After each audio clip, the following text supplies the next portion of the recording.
Sir मेरी एक समस्या है कि जब कोई मुझे कुछ भी कह देता है और वो बात अगर मुझे बुरी लग जाए तो मैं वो बातें भूल नहीं पाती हूँ। वो अगर क्लैरिफ़ाई भी हो जाए लेकिन उसके बाद भी महीने 2 महीने 4-6 महीने बाद भी वो बात मुझे याद आती है और जब याद आती है तो मुझे बहुत परेशानी होती है। और मुझे एक और दिक्कत भी है कि जब कोई किसी की तारीफ़ करता है तो मुझे ऐसा लगता है कि ये इनडायरेक्टली मेरी बेइज़्ज़ती की जा रही है, ये मुझे सुनाया जा रहा है। ऐसा मुझे क्यों लगता है? तो ये जो बातें आपने करी हैं, इससे साफ़ तौर पे पता चलता है ये कहीं न कहीं आपको पोस्ट ट्रॉमेटिक स्ट्रेस डिसऑर्डर भी है लाइफ़ में, इन्फीरियॉरिटी कॉम्प्लेक्स भी है और कुछ न कुछ जो बातें वैसे आपने और भी बताई हैं मेरे को, वो मैंने सारी बातें नहीं करी हैं, तो उसमें मेरे को ओसीडी के भी सिम्पटम्स नज़र आते हैं। तो ये सब चीज़ें होती क्या हैं? जो लोग इन चीज़ों के बारे में नहीं जानते तो मैं उनको थोड़ा-सा सिंपल तौर पे बताना चाहता हूँ कि ये जो ओसीडी होता है, ये ऑब्सेसिव कंपल्सिव डिसऑर्डर है, एक तरीके का माइंड डिसऑर्डर है। इसमें क्या होता है कि इसमें कुछ भी इंट्रूसिव थॉट आते हैं, डरावने थॉट्स आते हैं, जो भी आप बिलीव करते हैं उसके अपोजिट थॉट आते हैं और आपको लगता है कि इनको कैंसिल करने के लिए कुछ करना चाहिए, अगर नहीं करोगे तो पता नहीं दुनिया में क्या उथल-पुथल हो जाएगी। पीटीएसडी में ये होता है कि कोई चीज़ हुई होती है, कोई ट्रॉमा, कोई घटना आपके साथ होती है और उस घटना को लेकर वो हो गई, बात ख़त्म हो गई, लेकिन बाद में 2 महीने 4 महीने या रह के वो चीज़ बार-बार आपको याद आती है और जब वो आपको वो चीज़ याद आती है तो आप फिर से बेचैन, परेशान हो उठते हैं और फिर आपकी तबीयत ख़राब हो जाती है। जैसे किसी के साथ कुछ हुआ, लड़ाई झगड़ा हुआ, किसी लड़की के साथ ज़ोर ज़बरदस्ती हुई, तो वो इंसिडेंट ख़त्म हो गया, घटना हो गई, लेकिन जब उसकी याद आती है, जैसे किसी ने आपको इंसल्ट किया या एटलीस्ट आपको लगा, तो जब भी आपको याद आई तो आप फिर से बेचैन होने लग जाते हो। और इन्फीरियॉरिटी कॉम्प्लेक्स में तो ऐसा होता है कि नॉर्मल भी बात करी जाए तो लोगों को बेइज्जती ही लगती है उनमें। तो ये जो टॉपिक्स हैं ये अपने आप में बहुत ह्यूज टॉपिक्स हैं और ये जो कंडीशंस हैं ये इतनी सीरियस कंडीशंस हैं कि ये आपकी पूरी लाइफ डैमेज कर सकती हैं। बहुत से ऐसे लोगों को मैं रियल में जानता हूँ जो इस कंडीशन से सफ़र कर रहे हैं। मैं कोशिश करूँगा कि आपको थोड़ा-सा आइडिया दे सकूँ कि आप क्या कर सकते हो सॉल्यूशन के तौर पे। तो सबसे पहले जो इम्पॉर्टेंट बात ये है, इन सारे जो इमोशनल पेशेंट्स होते हैं, डिसऑर्डर्स होते हैं, ये सारी की सारी जो समस्याएं होती हैं, लोग तो ये बोलते हैं कि सेरोटोनिन की दिक्कत है, ये केमिकल का चक्कर है, लेकिन जो मैंने एनालाइज़ किया, ऑब्ज़र्व किया है, ये सारा खेल विचारों का है। व्यक्ति अज्ञानता की वजह से, इग्नोरेंस की वजह से कुछ ऐसे विचारों को सच मान लेता है जो होते नहीं हैं और उसको लगता है उसके दिमाग में कुछ बातें आती हैं और वो उन बातों को जैसे कंपल्शन के तौर पे आती है तो उनको करने लग जाता है क्योंकि उसको टेम्परेरी रिलीफ मिलता है और उसको लगता है कि जैसे फॉर एग्जांपल उसको लगता है हाथ गंदे हैं तो वो हाथ धोने लग जाएगा, उसको लगता है कि यार जल्दी से मैं हाथ धो लेता हूँ, क्या चले जाएगा।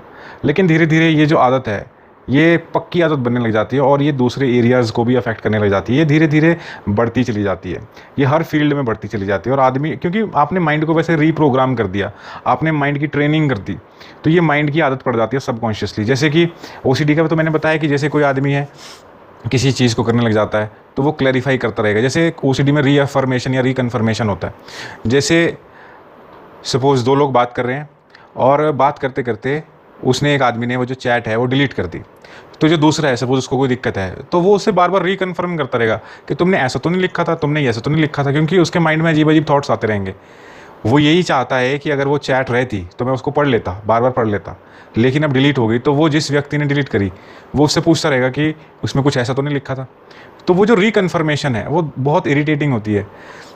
इसी तरीके से जैसे कोई ट्रॉमा हो गया किसी के साथ, या किसी ने किसी को बदतमीज़ी कर दी, गाली दे दी, या किसी ने किसी को इंसल्ट कर दिया, तो वो बार बार उसको यही कहता रहेगा कि यार तुम्हें ये सब करने की क्या ज़रूरत थी, तुमने मुझे दूसरे के लिए स्मॉल फील कराया, लीस्ट इंपॉर्टेंट फील कराया, ऐसा दूसरे ने क्या कर दिया तुम्हारे लिए। वो आप अगर क्लैरिफाई भी कर दो, वो जब क्लैरिफाई करोगे तो टेम्परेरी रिलीफ मिल जाएगा, लेकिन बाद में फिर रह के ये बेचैनियाँ उठने लग जाती हैं। ये लोग ऐसे सोचते हैं कि ऐसा क्यों करें, जैसे ओसीडी का पेशेंट है वो ऐसा सोचता है कि उसके अकॉर्डिंग सब कुछ परफेक्ट होना चाहिए। अब ओसीडी की समस्या किसी भी तरीके से हो सकती है, नाम से हो सकती है, नंबर से हो सकती है, किसी भी तरीके से। सपोज़ किसी को 6 नंबर पसंद नहीं है तो वो 6 नंबर से संबंधित कुछ भी पसंद नहीं करेगा। अगर उसका फ्रेंड कुछ 6 नंबर से संबंधित कुछ कर देता है, जैसे उसने 6 बार कोई मैसेज भेज दिया, तो वो डिस्टर्ब हो जाएगा। वो ये सोचेगा कि 6 बार मुझे मैसेज क्यों भेजा, तुम 5 बार भी भेज सकते थे, तुम 7 बार भी भेज सकते थे। ये जिन लोगों को ये प्रॉब्लम्स नहीं है वो समझ भी नहीं सकते हैं कि ये कितनी, इसकी सिवियरिटी इतनी कितनी ज़बरदस्त है, कितनी प्रॉपरली ये डैमेजिंग है। जो इस प्रॉब्लम से गो थ्रू हुआ होता है वही जान सकता है। तो ये जो ओसीडी पेशेंट्स हैं, ये जिनको भी इमोशनल इश्यूज़ हैं, मेंटल प्रॉब्लम्स हैं, ये ऐसे ही सोचते हैं। ये ऐसे सोचते हैं कि सब कुछ, क्योंकि ये सेंसिटिव होते हैं, काफ़ी चीज़ें इनको डिस्टर्ब करने लग जाती हैं, तो ये खुद को चेंज नहीं करते हैं, ये दूसरों को चेंज करना चाहते हैं। ये अपने यारों दोस्तों को बोल देंगे कि देखो तुम ऐसा नहीं करना, तुमको ऐसा नहीं करना, ये नहीं कहना, ये नहीं कहना, मुझे डिस्टर्ब करती हैं। तो ये जो इनके फ्रेंड्स होते हैं या रिलेटिव्स होते हैं, तो वो सोचते हैं कि अच्छा तुमको डिस्टर्ब करते हैं तो हम ये सब नहीं कहेंगे। लेकिन और फिर ये धीरे धीरे उस कंफर्ट जोन में चले जाने लगते हैं। ये खुद को चेंज नहीं किया, इन्होंने खुद को और वीक कर लिया।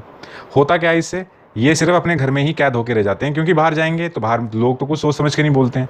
लोगों के तो जो दिल में दिमाग में आएगा वो बोल देंगे, क्योंकि उनको थोड़ी प्रॉब्लम है। प्रॉब्लम तो जिसको ओसीडी है या जिसको पीटीएसडी है उसको प्रॉब्लम है ना।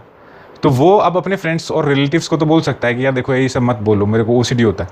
लेकिन वो बाहर जाएगा जब लोगों से बात करेगा तो वो ये सब नहीं बोल सकता। अगर वो कहेगा देखो देखो ऐसे मत करो, तो लोग क्या करेंगे, लोग सोचेंगे यार ये तो पागल है, इससे दूर रहो। तो बहुत एम्बैरेसिंग सिचुएशन होती है। तो सॉल्यूशन को आगे मतलब, और एक सॉल्यूशन की बात बताने से पहले इन्फीरियरिटी कॉम्प्लेक्स को बता दूं मैं। ये ज़्यादातर जो इन्फीरियरिटी कॉम्प्लेक्स होते हैं ये पेरेंट्स की वजह से होते हैं। वो एक दूसरे से कंपेयर करते रहते हैं कि देखो तेरे से अच्छे तो दूसरे हैं, और उस तरीके से बच्चे को लगने लग जाता है कहीं ना कहीं कि अगर किसी की तारीफ होती है तो वो उसको इनडायरेक्टली बेइज्जती की जा रही है, ये सब वो सोचने लग जाते हैं। तो इसकी तरफ सॉल्यूशन क्या, तो सिंपल सा सॉल्यूशन मैं बताना चाहूँगा। सिंपल सा, वैसे जो अगर इस थोड़ा सा मैं ये भी बताना चाहूँगा कि ये जो रीजंस होते हैं, अगर एस्ट्रोलॉजिकल पॉइंट से इस चीज़ को देखें तो क्या होता है, ये या तो जो चंद्र की सिचुएशन है वो कमज़ोर होती है, या बुध की सिचुएशन है, मरकरी की सिचुएशन है, वो अस्त होता है, प्लेनेट सूर्य से कॉम्बस्ट होता है, अस्त होता है। तो मरकरी और मून, चंद्र और बुध जब किसी की जन्म पत्री में बहुत ज़्यादा कमज़ोर स्थिति में होते हैं तब उसको ये बीमारियाँ होती हैं, मानसिक रोग जिसको बोल सकते हैं। उसके लिए चंद्र और बुध के उपाय किए जा सकते हैं। लेकिन अगर नॉर्मली साइकोलॉजिकली एक्सप्लेन करूँ मैं, और कोई मतलब सिंपल ये सब में बिलीव नहीं करता है, तो साइकोलॉजिकल में आपको इतना समझना पड़ेगा कि इतना सीरियसली लेने की चीज़ें नहीं हैं ये सब। क्योंकि जब स्टार्टिंग में होता है तो लोगों को लगता है कि ये थोड़ा सा ही तो है, थोड़ा सा ही तो कंपल्शन है, कर लेते हैं, रिलीफ मिल जाएगा। लेकिन वो ये नहीं देखते हैं ये थोड़े के चक्कर में तुम इतना अपने आप को कमज़ोर बना रहे हो कि बाद में ये फैलता फैलता इतना फैल जाता है कि आपको इतना कंट्रोल करने लग जाता है कि आप अपनी लाइफ में कुछ भी अपनी पसंद का नहीं कर पाते हो। अगर आपकी कोई बेइज्जती कर देता है, किसी ने आपको कुछ कह दिया, आप उसके वर्ड्स को ले लेते हो कि अरे ये सब कहने की क्या ज़रूरत है, ये सब मुझे नहीं कहना चाहिए था, ये गलत है।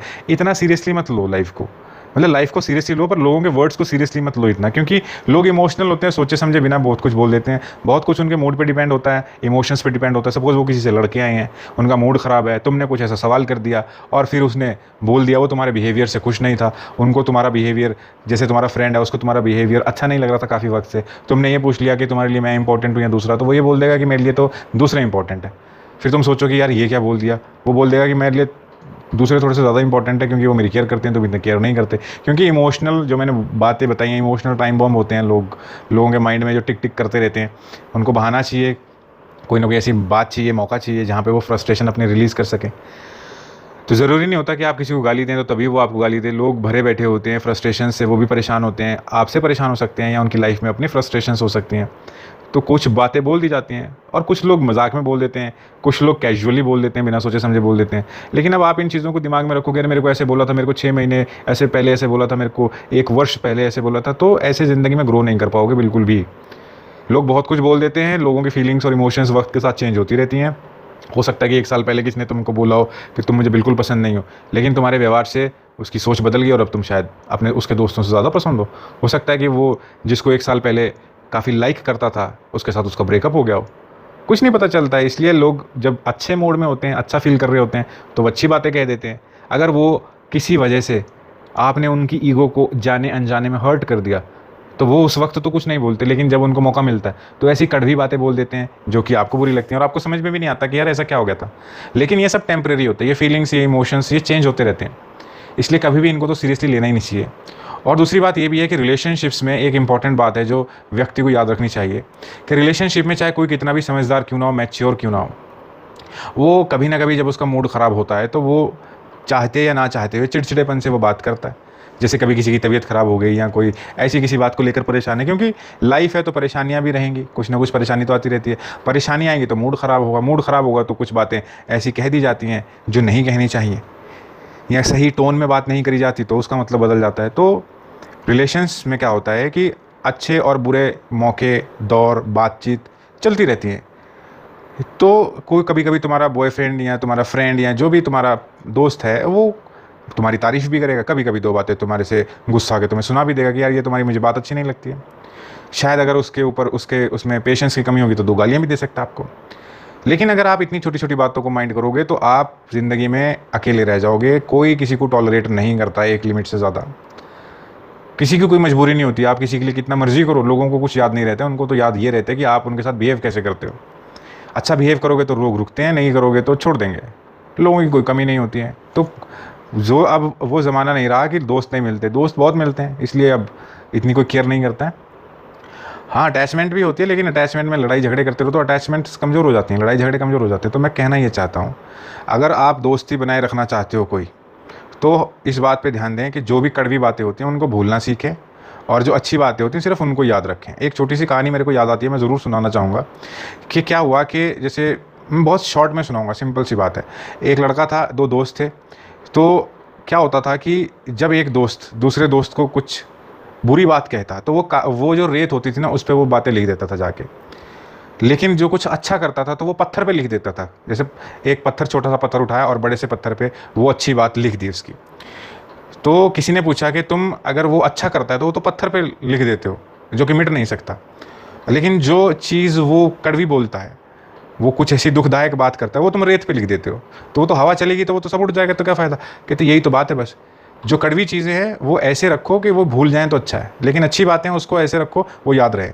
और अगर आपके लिए किसी ने कुछ एक भी चीज़ अच्छी की है ना और 10 चीज़ बुरी की हैं, तो उन 10 चीज़ को भूल जाना चाहिए और उस एक चीज़ पे फोकस करो। अगर आप ऐसा करोगे तो आपके कोई भी रिलेशन कभी ख़राब नहीं होगा, क्योंकि आपने नफ़रत को अपने दिल में आने ही नहीं दिया। लेकिन लोग क्या करते हैं, अगर कोई 10 चीज़ें अच्छी करता है, एक बुरी कर देता है, तो एक याद रखते हैं, वो 10 भूल जाते हैं, रिश्ता टूट जाता है, ख़त्म हो जाता है। इसीलिए डाइवोर्स ज़्यादा हो रहे हैं, दोस्तियों में वो विश्वास नहीं है, अपनापन नहीं है, क्योंकि ये सब इमेच्योरिटी है। और रिश्तों के बिना ज़िंदगी में कोई स्वाद भी नहीं है, कोई मज़ा भी नहीं है। स्वाद का मतलब ये है कि कोई एक्साइटमेंट ही नहीं है, इंटरेस्ट ही नहीं आता है, मतलब बेमज़ा ज़िंदगी हो जाती है। तो कुल मिला के कहने का मतलब है कि अगर किसी ने तुमको कड़वी बात बोल भी दी जो तुम्हें चुभ गई, तो माफ़ करना सीखो यार। उसको अपने तरीके से बोल दो कि देखो तुमने ये बात मेरे को कही है, मेरे को पसंद नहीं आई, आप ऐसी बात मत किया करें। सिंपल, बात खत्म। बात करने का तरीका होता है। अब तो लोग क्या करते हैं, गालियाँ देने लग जाते हैं, और फिर गाली देते हैं और बदले में रिस्पेक्ट करते हैं, एक्सपेक्ट करते हैं कि मेरी इज़्ज़त हो। तो यार इज़्ज़त करवानी है तो पहले करनी पड़ती है। अगर इज़्ज़त नहीं करोगे तो करवा तो कभी भी नहीं सकते। सिंपल सी बात है। इज़्ज़त तभी तुम्हें मिलेगी या तो तुमसे किसी को कुछ ऐसा फ़ायदा हो रहा है जो कि उसको दूसरे से नहीं हो रहा, तो वो झूठी इज़्ज़त देगा कम से कम। लेकिन अगर किसी को तुमसे कोई फ़ायदा भी नहीं हो रहा तो तुम्हारी इज़्ज़त तो करेगा ही नहीं, तो वो तभी करेगा जब आप दोगे। सिंपल सी बात है। तो इज़्ज़त करवानी है तो इज़्ज़त करनी पड़ती है, और दोस्ती रखनी है तो कड़वी बातें भूलनी पड़ती हैं। और लोग कुछ बोल देते हैं तो भूल जाओ। माफ़ कर देने का मतलब ये नहीं है कि वो सॉरी बोलेगा तो माफ़ करेगा, मतलब भूल जाना होता है, छोड़ो। लोग इमोशनल होते हैं, इमोशंस में आके बहुत कुछ बोल देते हैं, सोच समझ के ना कोई काम करता है, ना कोई बात बोलता है। ज़्यादातर लोग बिना सोचे समझे ही करते हैं, बिना सोचे समझे ही बातें करते हैं और काम करते हैं। इसलिए आप अगर कोई कुछ बोल भी देता है तो उसका बिल्कुल माइंड नहीं करना चाहिए। और अगर आप माइंड करोगे, छोटी छोटी बातों को लेकर सेंसिटिव हो जाओगे, तो ये सेंसिटिव होना एक कमज़ोर मन की निशानी है। आप अपने मन को कमज़ोर कर रहे हो। ऐसे तो कोई भी आके आपको कुछ भी बोल देगा और आप परेशान हो जाओगे, और ये धीरे धीरे आपकी आदत में शामिल हो जाएगा। चलो, आप अपने जो दोस्तों को तो बोल सकते हो कि मेरे साथ ऐसे ऐसे मत बोलना, जब बाहर निकलोगे घर से तो किस किस को बोलते फिरोगे, बोल भी नहीं पाओगे, आपको एम्बेरसमेंट होगी, ज़िंदगी मुश्किल हो जाएगी, करियर भी नहीं बना पाओगे, करियर आप नौकरी तक नहीं कर पाओगे, क्योंकि लोग कुछ बोलेंगे, आपको लगेगा कि अरे मुझे तो जलील कर दिया, मुझे इंसल्ट कर दी। इंसल्ट को इतना माइंड करना नहीं चाहिए, इन सबको पॉजिटिवली देखो। अगर किसी ने इंसल्ट की तो उसको इंसल्ट के तौर पे देखो ही मत, आप उसको एज ए इंप्रूवमेंट के तौर पे देखो। आप देखो कि अच्छा, इसने मेरे को ये बात बोली तो क्या मैं गलत कर रही हूँ, तो मेरे को इंप्रूव करना चाहिए। चीज़ों को देखने का नज़रिया होता है। पॉजिटिव चीज़ों को पॉजिटिवली देखोगे तो लाइफ ईजी होगी, अच्छी होगी। नेगेटिवली देखोगे तो आप ही तड़पोगे। दूसरों पे क्या फ़र्क पड़ेगा, दूसरों को अगर दिक्कत होगी तुमसे तो वो तुमको छोड़ देंगे, एज सिंपल एज दैट। तो मॉरल ऑफ द स्टोरी ये है कि लोग बिना सोचे समझे बोलते हैं और तुम्हारे अकॉर्डिंग नहीं बात करेंगे वो, क्योंकि अगर वो सोच समझ के बात करेंगे तो वो बात नहीं, काम बन जाता है, वो एक टास्क हो जाता है। जैसे ऑफिस में काम करते हैं, उसमें दिमाग लगता है, और लोग दिमाग से तो बिल्कुल काम नहीं करना चाहते, क्योंकि दिमाग वाले काम में थकावट होती है। दोस्तों के साथ लोग घंटों घंटों की बात कर लेते हैं क्योंकि दिमाग से बात नहीं करते। जिस चीज़ में दिमाग लगता है उसमें आधे घंटे से ज़्यादा अगर आप लगा दो तो थकावट होने लग जाती है, दिमाग थकने लग जाता है। आप किसी भी, जैसे आपने कोई लैंग्वेज सीखनी हो तो 15 मिनट से ज़्यादा आप अगर उस लैंग्वेज पे टाइम दोगे तो आपको थकावट होने लग जाती है, क्योंकि आप उसमें माइंड का यूज़ करते हो। लेकिन दोस्तों के साथ घंटों बातें कर लेते हो, क्यों कर लेते हो? क्योंकि माइंड नहीं ना लगता। तो बस कुल मिला के बात ये है कि लोग कुछ भी सोच समझ कर बात नहीं करते। जो उसके माइंड में, जो लोगों के माइंड में आता है वो बोल देते हैं, और ज़रूरी नहीं है कि जो उन्होंने बोला कि वो सच ही है या वो हमेशा वैसा ही रहेगा। अगर आपकी इंसल्ट कर दी तो वो कभी आपकी रिस्पेक्ट नहीं कर सकते। ऐसा कुछ नहीं है। वक्त बदलता है, फीलिंग्स चेंज हो जाती हैं, बिहेवियर चेंज हो जाते हैं, और इमोशंस चेंज होते रहते हैं। इसलिए अपने आप को इतना सेंसिटिव मत बनाओ कि ज़रा सी बात से आपको फ़र्क पड़ जाए। थोड़ा स्ट्रॉन्ग अपने आप को बनाना चाहिए, ऐसे कि कोई कुछ भी कहे आपको फ़र्क ही ना पड़े। आप अपना ईजी रहो, आप अपनी लाइफ पे फोकस करो, आपको फ़र्क ही ना पड़े। थोड़ा सा अपने आप को, अपने मन को, अपने दिल को मजबूत बनाना चाहिए। कमज़ोर बनाना, सेंसिटिव होना, ये कहना यार I am too sensitive, it's not a proud thing. ये कोई गौरव करने वाली या गर्व करने वाली बात नहीं है कि मैं बहुत सेंसिटिव हूँ। ये अच्छी बात नहीं है। सेंसिटिव होना कमज़ोर की निशानी है, कमज़ोरी की निशानी है। तो कमज़ोर होना अच्छी बात नहीं है। तो कुल मिला के बस यही है, लोगों की बातों को सीरियसली मत लो, आप उनके एक्शंस पे फोकस करो कि वो करते क्या हैं। जो कहते हैं उनको छोड़ो, लोग झूठ बोलते रहते हैं, वो काफ़ी कुछ बोल देते हैं, वो जो बोलते हैं उनको सीरियसली मत लो, वो जो करते हैं उनके एक्शंस क्या हैं उन पे उनको आप समझो। अगर कोई अच्छे एक्शंस करता है तो उसके साथ दोस्ती रखो, अगर कोई केयर करता है दोस्ती रखो, चाहे वो आपको कड़वी बातें भी बोलता है कोई बात नहीं, लेकिन एक्शंस में केयर है तो दोस्ती रखो। लेकिन कोई आपको मीठी बातें भी बोलता है लेकिन एक्शंस में वो चीज़ें नहीं दिखती हैं, तो ऐसे व्यक्ति से दोस्ती नहीं करनी चाहिए। Thank you.